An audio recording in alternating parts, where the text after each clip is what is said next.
Family and group gatherings that involve food never seem to have enough space to put all the stuff that needs to stay warm until now. I was sent over this food warming mat, so let's take a look at what it can do for you for your next family gathering. This warming tray folds up nicely and will fit into a large drawer or will stand upright in a cabinet. Let's take a look at the actual functions and then we'll see how much this actually holds.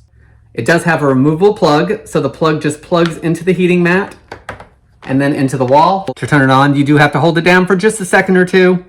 It will then turn on, and it has 3 temperature settings, 140 Fahrenheit, 176 Fahrenheit, and 212 Fahrenheit. They can be adjusted using the temperature setting here. It will rotate through them.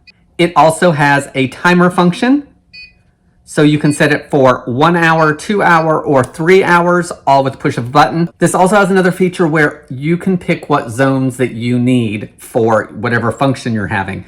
If you want them all on, you can turn it on for that, so the middle ones would be functional. If you hit the button again, you can have all 6 of them on, or you can have the right and middle on, making it easy to adjust to what you need. It also has a child lock feature. If you hold it down for 3 seconds, it will turn on.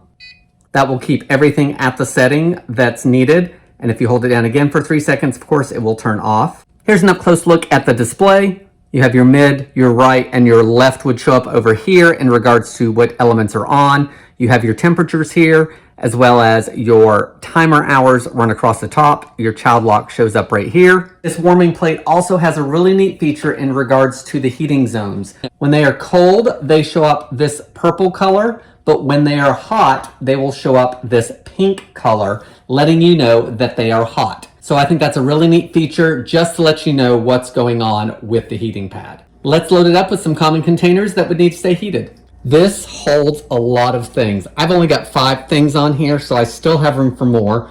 But back here, I have a 3-quart pot. Here I have a quart Corningware dish. On this side, I have a 1.5 quart Corningware dish. I have a coffee carafe on here. I have an aluminum pan that's disposable, and this isn't even a 13 by 9. You could clearly get a 13 by 9 pan on here. Lots of room. This can be used for defrosting food. It can be used for keeping things warm. Once this is all cool and ready to be cleaned, you just need to take a damp cloth and clean all the pads with it. And then once it's dry, it can be folded up and put back in the cabinet. If you're looking to keep things warm at those family gatherings for the holidays or any other time of the year, I hope this helps you decide on if this is a good product for you.